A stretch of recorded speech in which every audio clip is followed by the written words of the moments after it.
this would be an introduction. Hello everyone, this would be an introduction for you all to this new Moodle system which we have integrated. Now here, like the way that you are going to log in would be somewhat different than the way that you earlier used to make use of. So the user ID is created like this. So recall you must be using this kind of user ID for Microsoft Team, right?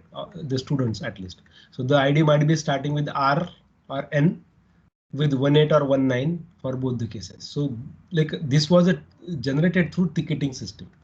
So you gave like R1811 and so on, say @upca.unipono.ac.in. So this would be your username. Now like the link that you are going to make use of to log in would be this moodle.sppulms.in. Fine. So let us go with it. We will type it here. So moodle.sppulms.in. So we tried creating this similar way, the way that we had few cosmetic changes would be there, like in terms of user interface. So these all are your courses, like these are the courses added for the departments now for whom the exam is conducted right now. So if you go and click more, then you will see this Department of Computer Science, for example. Fine. So now we have to log in. So first click on this home. So your username is to be inputted there. So what I will do is whatever how the username is, your Microsoft Team ID would be your username. So note that first character should be small case. There is nothing called capital case. Fine. So you must have seen like you write capital R, but in this case whole your username would be containing this upca.unipono.ac.in with along with this R kind of thing. So let us copy this user ID.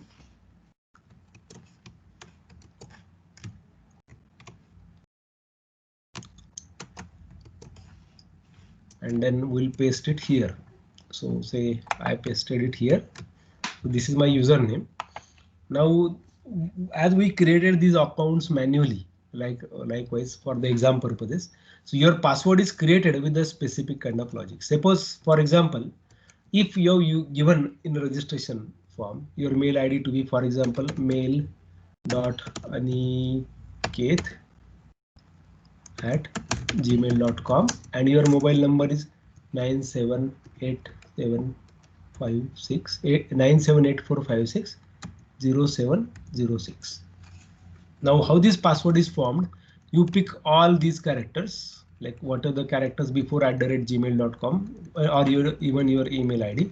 You pick all of them and then @ would be there and last 4 digits of your mobile number would be there. Now when this string is formed, you have to make sure that first character would be capital. So whatever your email ID is, so first character of that email ID would be used here, like as in a capital case, then whole your email ID would be written. Instead of @gmail.com, your after @ your last 4 digits of mobile number are used. So now this is our password. So let us take this password and let us go over here. So input your password and then log in. Fine, and this is how you are going to log in the system. So if you are registered with some course, then say you can see over here. Fine, so let me show this how that will look like. So let me add this particular student to one course so that we can see.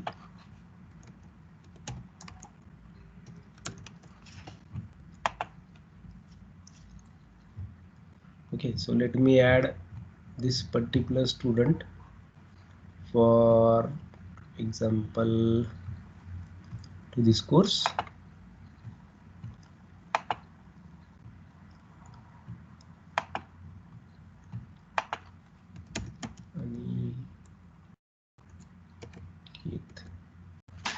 So I'm registering this particular person as a student. Fine. And if I log in again with the username which we had, so suppose this is the user ID that I have stored. So say login.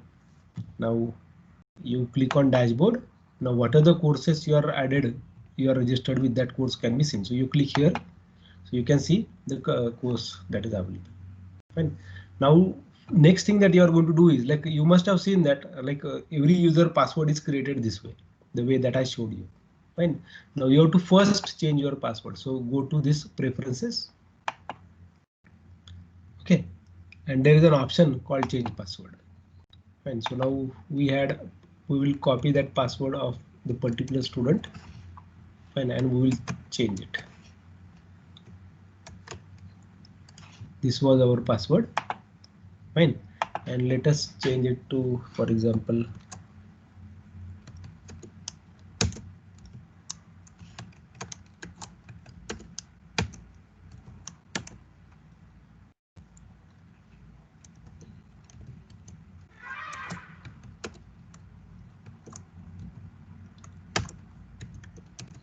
so if your both the passwords do match, then you are going to get this updated.